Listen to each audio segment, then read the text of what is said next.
Good evening, community members. Thank you for tuning in. Unfortunately, we do not have quorum tonight, so we are going to encourage you to tune in next Thursday for the budget presentation, and enjoy your evening. All right, so at this time, we are going to just have a budget presentation by Ms. Gathers. You have the floor. Thank you, Ms. Amanda. Today's budget meeting, I'm just going to go over what our 2025-26 budget. This is a proposed budget, and I'm going to be speaking about progress, the progress that the district has made over the last couple years, and then go over some of the challenges, then review millage rates, how they're calculated, and propose the proposed millage rate change, then reviews the revenue components, as well as the state budget, where we are with that, expense components, and then just kind of wrap it up. So moving in the right direction. Certainly the district has been moving in the right direction, moving from the red to the black. As you can see, between 2017 and 2021, there were budget deficits. Over the past 4 years, there has been a balanced budget or a surplus budget. In 2021, there was a district loan from PDE that we were not making payments on, but now we're current on that loan, on that transitional loan. As you can see, some of the charter schools were frequently redirecting for payment. And what redirection, if you think about it, is like a garnishment on the state subsidy. So they take that money out before they provide the state subsidy to us. So that happened almost on a weekly, bi-monthly basis every time we had the subsidy, but now we're averaging maybe one a year, and many a times that's just due to a lack of communication, not for lack of a payment, resources to pay. In 2022, we had over $4 million in outstanding payables. This year, we'll end up around 1.5 and even less. Back in 22, it may have taken you sometimes 66 months to get your bills paid, get our bills paid, but now we're down to like 60 days. And that includes our payable process, which is usually a 45-day window. The enrollment in 2021 was about 2,700 students. Now we're maintaining a steady enrollment of about 3,200 students, which is great. Support services in 2021 was about 30 million. Now it's up to close to 40 million.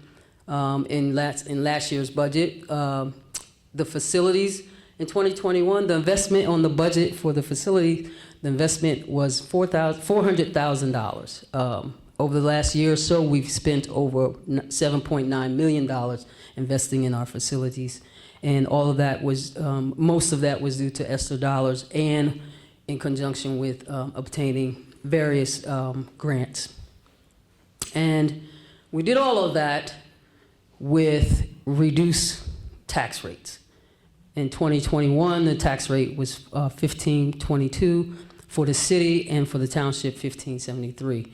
Today's tax rate is 14.3 millage rate, and the township is 13.08. So the district is moving in the right direction. You can see the growth, you can see the investment in our students, you can see the investment in our facilities, and we've done all that for the past few years with keeping our taxes, keeping the city's taxes, the real estate taxes low. So, however, it's 2025. There's been a lot of challenges for this year. As we all know, with the economy, ESSER dollars going away, we spent quite a bit of money, and kudos to the ESSER's crew for how they've managed the money.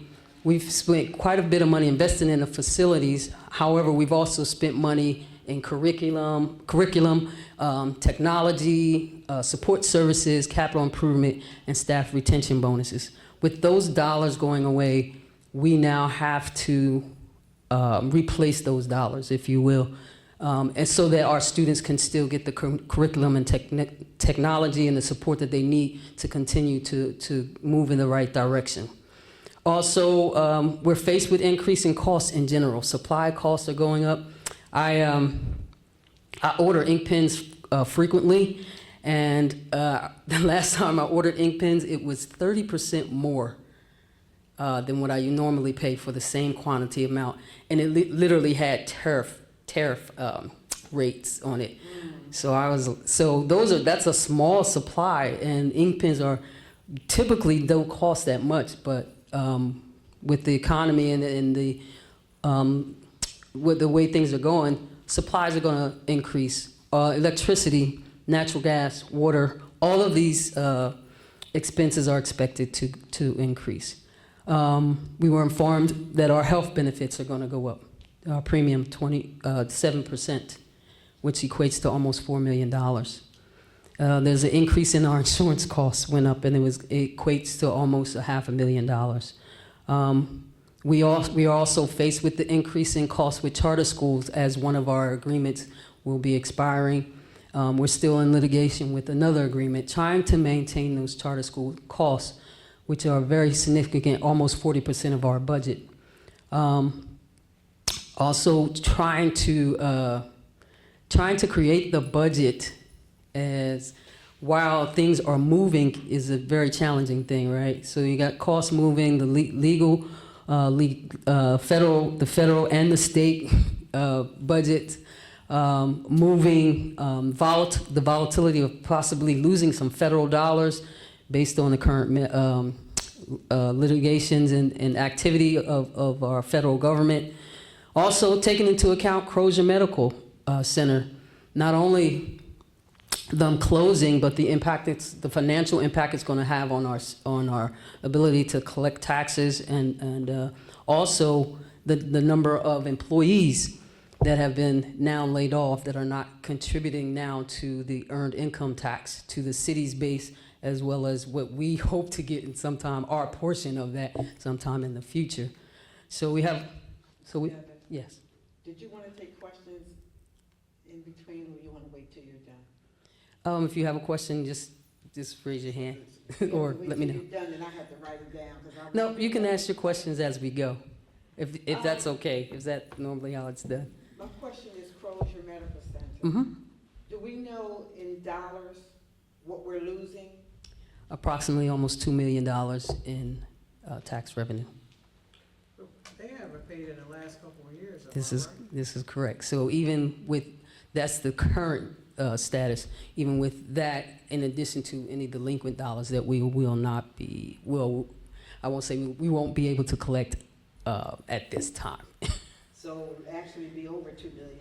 Yes, the exposure for this year alone is $2 million. I just wanted you to know that, I'm sorry. No.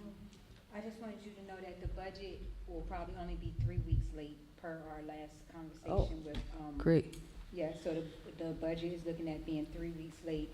The federal grants, Title I and IDEA is safe for this upcoming year. Mhm. They're gonna be maintained. And, the special education funding is not looking to be decreased, but just looking to be consolidated. So I just wanted to let you know that. Thank you. Thank you for that update, because that's great, because that's one of the things that kind of holds our budget up. Not hold it up, but it's hard to predict because we're still waiting on these closures, the closure of we're very dependent on state and federal funding. That's almost 80% of all of our revenue. Any other questions? Thank you, and thank you for your response. So other challenges that we have, we're currently in negotiations with our professional employees, and so that's out there. Also the pending litigation, trying to get our portion of the earned income tax, which has historically been an issue, and then our collection ratio. And the collection ratio is for every dollar that we bill, the district's collection ratio, we actually get 86 cents back. We actually collect 86 cents. So the challenge with, you had a question? Go ahead. No, well, my question, we're in negotiations, but you said that the insurance costs across the board has risen. Yes. You mentioned dollars, but not the percentages. I hope that's, some of that is going to be passed over. So I for guess- the health insurance is 7%, and for the 15% is the liability, like general liability, workers' comp liability, property and casualty liability, that type of insurance. And that's 15% Yes. that every staff member has. So the 15% is the building, like the insurance on your home. The health insurance, that's 7%. And so with the negotiations, we're gonna have to pay that regardless. However we negotiate, that's gonna be the increase. We would like to share that cost in our negotiations with the employees, but that's the increase that's gonna happen. Can I also offer to you that there is a bill moving through the House, well, through Education Committee right now for PESER's cost of living increase. So I don't know if Excellent. that's factored into there, but, It is factored into the budget, yes. okay. And then, of course, because of the uniqueness of the district, with Chester Upland School District, we're under receivership. So we have guidelines through the recovery plan that we have to follow in order to get out of receivership. And that is the goal, to get out of receivership. So our recovery plan has guidelines for trying to minimize or at least slow down the cost that the district pays for health insurance, to increase taxes in order to cover the costs with the district. So we have guidelines that have been approved, and legally we should move toward those recovery plan guidelines from a budget perspective. Ms. Gathers, Yes, ma'am. does retirees still get benefits, health benefits, retirees from the district? The health, so as long as you're paying COBRA, it is my understanding, as long as you're paying for COBRA, you still get that. But that would be a question to probably ask for HR. They pay, it's available to them, but they have to. But you still have to pay for it, yeah. I knew Cobra, they would pay for it. Cobra, they would pay for it. So COBRA is that reduced amount that, well, it's not reduced, it's the amount that you can still take advantage of the group discount of employees, yeah. Still. Any other questions? All right, so the next thing we're going to talk about is the factors that influence the millage rate. So our Act 1 index rate increase is 6.3%. And what that is, that's the maximum we can, without going through other legal steps, raise the taxes. So at the max, it would be 6.3%. So also what takes into account is how much money do we need? What expenses are we covering? What are the assessment values and market values for the district? Over the past several years, the assessment values have decreased almost 2% each year. So that's less of a base. So that means so if tax rates are going down and the assessment rates are going down, we're collecting less money to continue to take care of our students and provide the materials and things that they need. The district has over 4,000 properties that qualify for the homestead exemption. And again, that's another reduction in cash that comes through. The collection rate, because it's not dollar for dollar, that means for every dollar that we bill, like for every dollar that we need, we would have to collect $1 plus 20 some odd cent. And we would have to bill $1 at plus 20 some odd cent to get the actual dollar, because we know that 20 some odd people, 20 cents of those persons not going to pay that. Do you see what I'm saying? Yeah, so that has an impact. The fact that we are a 3 municipality district, so we have Chester City, Chester Township, and Upland Borough. So all of that takes into account when we're figuring out the millage rate. What also, which I'll go over later, which is not here, one of the things with the Chester, the assessment values, again, the market value, assessment value, the median value for property here is $60,000 roughly.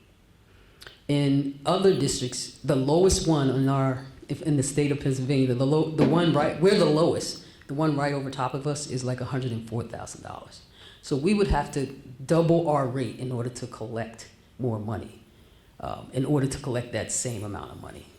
So all these factors take place, have an impact on what we need, and then we still have to consider what we're losing with Crozer, and also managing our buildings. We still want to manage our buildings. We still want to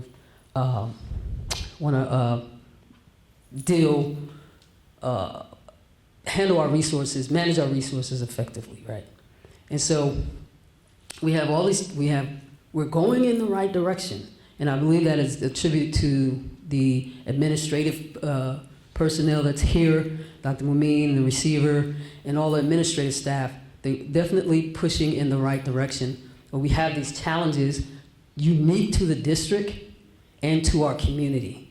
And so how do we balance that? How do we balance that but continue to maintain that momentum, continue to ask more by providing to our community and to our children? So how do we do that? The question is really not if we're going to raise taxes. The question is how much. Because with all the challenges, we have to consider raising taxes. So this example here shows right now, as it stands, we are in a deficit. And we are in a deficit of almost $3 million. And if you take into account the collection rate, it's $3.5 million. So in order to get $3 million, we have to ask for $3.5 million, because we already know over the past few years that the collection rate is 86%. And so, with the city and the borough, the Chester City bears about 65% of that burden, and then the borough and township bears about 35% of that. And the reason that is because if you look at the assessment value, that ratio is based on that assessment value. The 1 billion versus the 540 million assessment values. So we take a ratio and then apply their tax rates.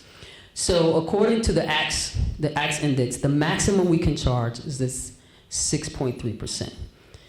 So 6.3% increase would leave Chester City at a rate of 15.2753 millage, and the borough and township at 13.904, which would then, if you're looking at the bottom graph, so if we're in need of 3.5 million, that maximum rate caps off what we can collect from our constituents, our constituents, caps it at 1.369 million.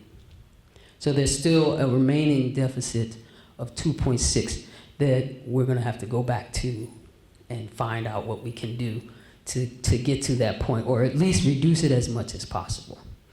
And at bottom number, if we were able to capture all of that deficit, we would have to increase taxes by 15% for Chester City and almost 17% in order to capture that deficit. However, we cannot because of the ACT index. So it's capped at the max. And the ACTS index is 6 point what? 3%. I'm sorry. Can I ask a question? Yes, So, ma'am. the budget where you say that we are short the 3 point, the screen literally looks like a blur to me. It's not you either. I need glasses. Oh, okay. Where it says that, is the budget, what is the budget, considering right now? Like, is it considering any of the additional funding that we received last year? Is it considering that we will get it again this year? Yes, it's assuming we're actually receiving that additional, ready to learn that additional, it's taking all that into consideration. And this is already decided that the. So this is what the meeting's for, right? So this is what's being presented. We still have to go back. We still have, this is the proposed.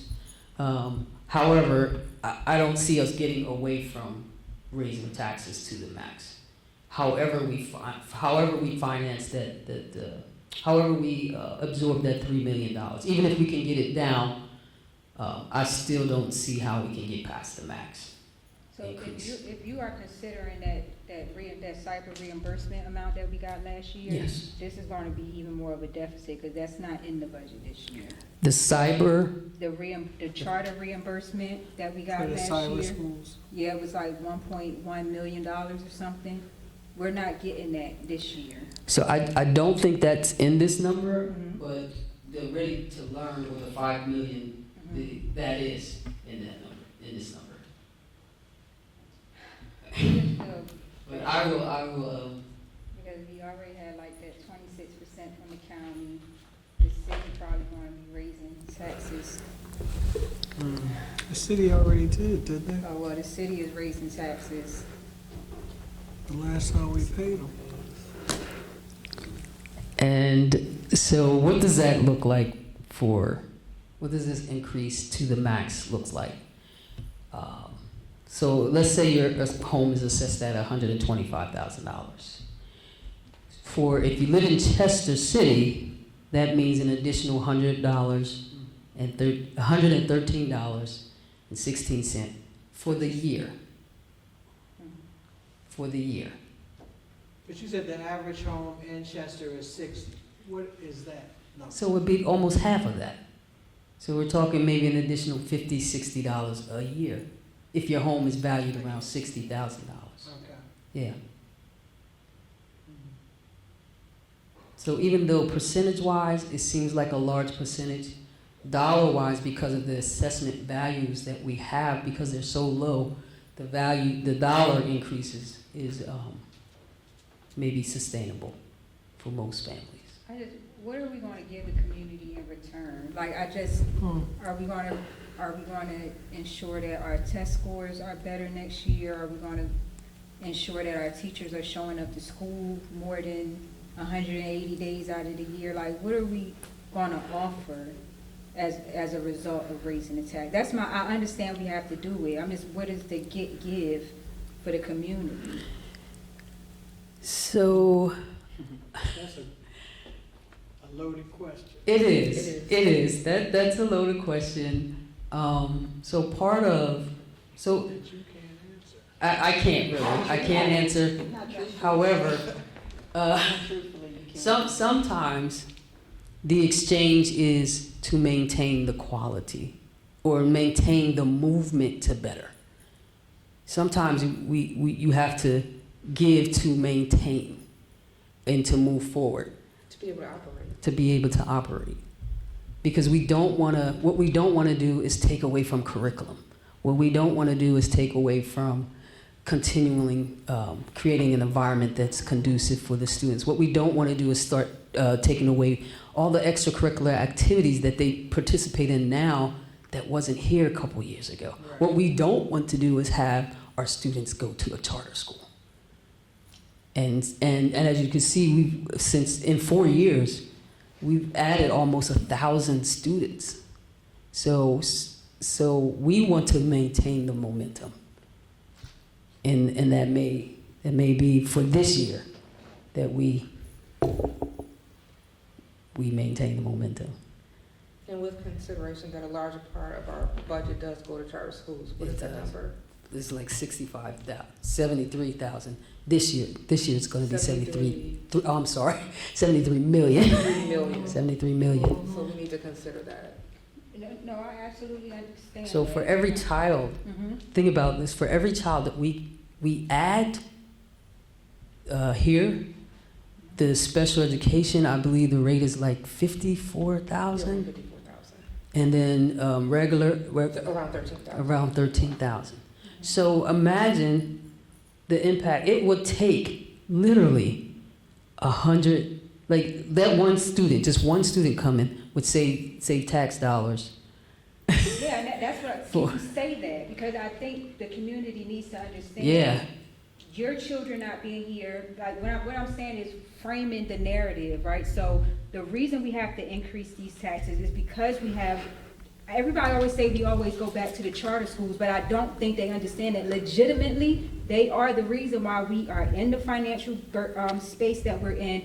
And if we have to raise taxes, this is the reason why. Like, the lesser amount of students we have in our district, the more money you have to pay into the district, and the less money we have to operate in the district. So, correct. like, everything from marketing, everything from us sharing the stuff on our social medias, everything from us just putting positive stuff out there so that that's the stuff that pop up first, so that someone is not sending their child to a charter school, not closing our schools as children are in transit and stuff, like just doing everything possible that we can do so that we can have more children, because that 3 million could definitely be made up, just like you said, without us having to raise the taxes, if people understood you have to get out your comfort zone. Just because the school is across the street cannot be the reason that you're sending your child to that school. And so I don't know how we get that message across, but definitely need to, because I hate the fact of having to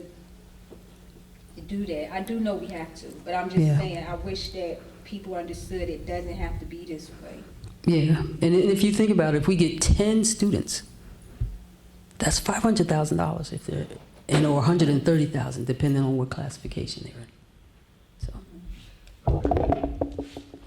So again, you're right, and Dr. Mumin has been very adamant about the charter school and the impact it's having on the district. And continuing our enrollment efforts, which is one of the reasons why we're having the open houses, the spring open houses earlier that has been announced for all of our schools. Yeah. To talk about our program. And Digital Academy. Yes, and digital. Yes. And this is just a recap of what's pending, which you said will be ready in about 3 weeks. And just to keep in mind, even though the budget, it'll be final in 3 weeks, I think we only have almost 4 weeks before we have to submit them. Hold on, let me clarify that. We won't have a say-back budget until 3 weeks after the deadline. Oh, okay. So I just wanted to make you aware It won't be forever, but this week. that we're assuming that this is going to be the allocation. This is the allocation that we used, proposed for 25, yes, 26. So the state, the basic ed will be 107 million, and special education will be 8 million, and then that ready to learn block will be 7 million, which includes the The 5. basic education, do you have in there the increase from basic education for last year, or no? Because that's trickling over. Like, that's part of this, that's part of the state budget this year. So if that's not in there, that's part of the budget this year. Can you? So then, oh, thank you. I'll check and make sure. And just so you're aware of the process, so it was a combination, because there were so many moving parts with this budget this year. We had PFM and administrative Devapar. We had all these people working together to create the budget. So that might decrease your deficit a little bit if you don't have that in there. This is true. So I'll make sure I'll ask the question.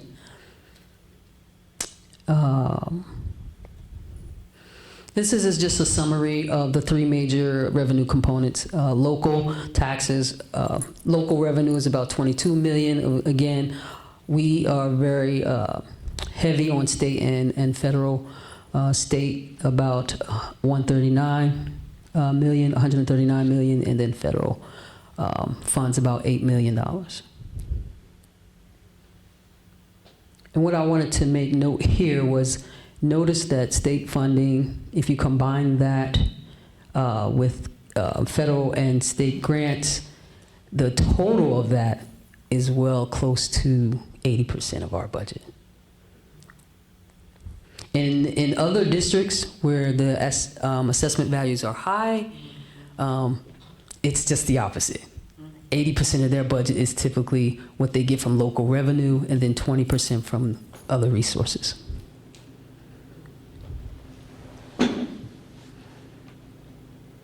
Any questions? So I just wanted to, and you can stop me. I just wanted to just talk about the different Title Ones that Title 1, 2, and 3, and 4, if you're not aware of what they are and what we use them for. Title 1 is geared toward improving our students' basic programs, and we use that money, for teacher salaries that are also curriculum, parent engagement.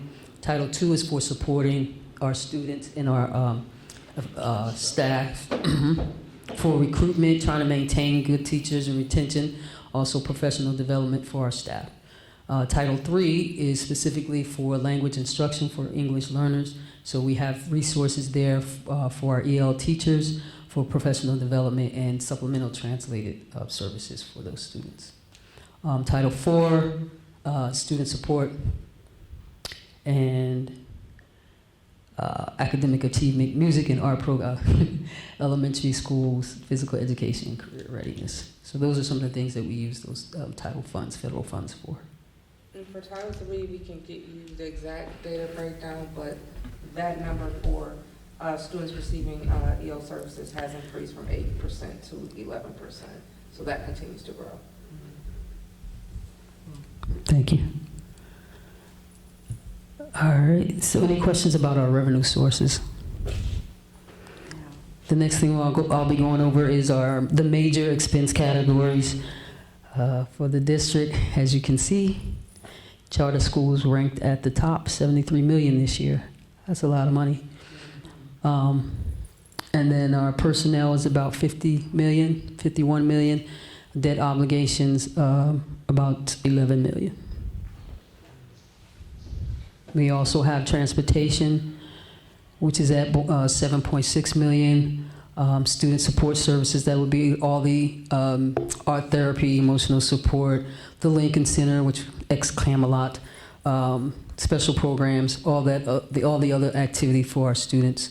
And then other would be our facilities maintenance, general supplies, those type of things for the district. And just to share also, we can go back to just the previous slide for a second around the charter schools, and again, we can share the breakdown when the presentation is shared with you. So I believe we're paying at least 26 charter schools at this time. Yeah. Wow. And we can give you the breakdown of how that money's been allocated. That's including cyber. Brick and mortar and cyber, and the cybers continue to grow. And please know that we have on good authority that this year we might hit our $8,000 cap. And so All right. if that happens, we would get the 2.1, it'll be 2.1 million for us. Excellent. So if everybody could please just hold on tight and keep praying for that. Yeah. Call your legislator, right? Try that. It's up to us now. Thank you. You're welcome. Transportation, and you'll see on another slide, last year our transportation was almost, was that last year or before? Last year, about $10 million. So it's $10 million in transportation. So because You're still getting the refund? Or the adjustment from this? the Oh, subsidy, yes, yes. Yeah, we do. Mm-hmm. Yep.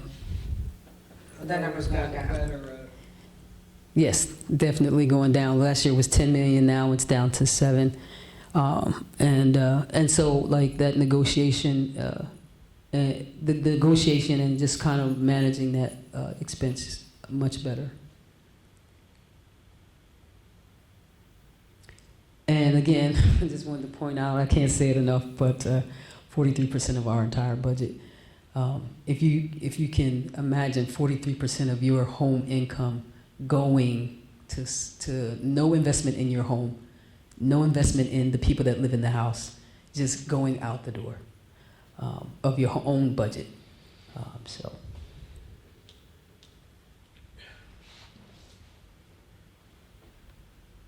So, if you notice, the charter school increased almost $10 million this year, and everything else went down. Right?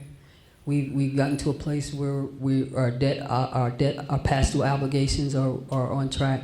Student services, personnel, transportation, everything going in. All of our other expenses are going in the right direction, if you will, but yet still maintaining services to our students and to our community. But charter school, again, 16% up.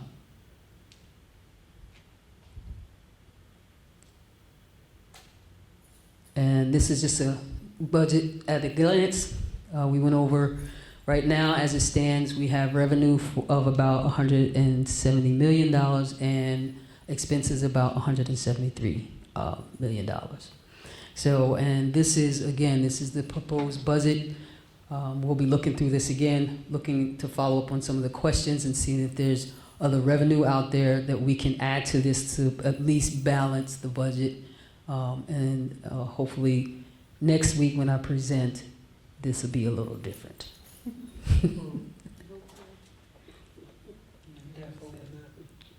Any questions, comments, or concerns?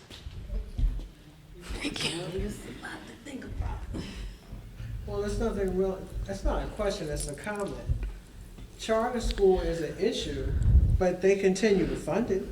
The state knows that it's an issue, the legislators know that it's an issue, but they continue to fund it at the level that they're funding it, and it just went up. Yeah.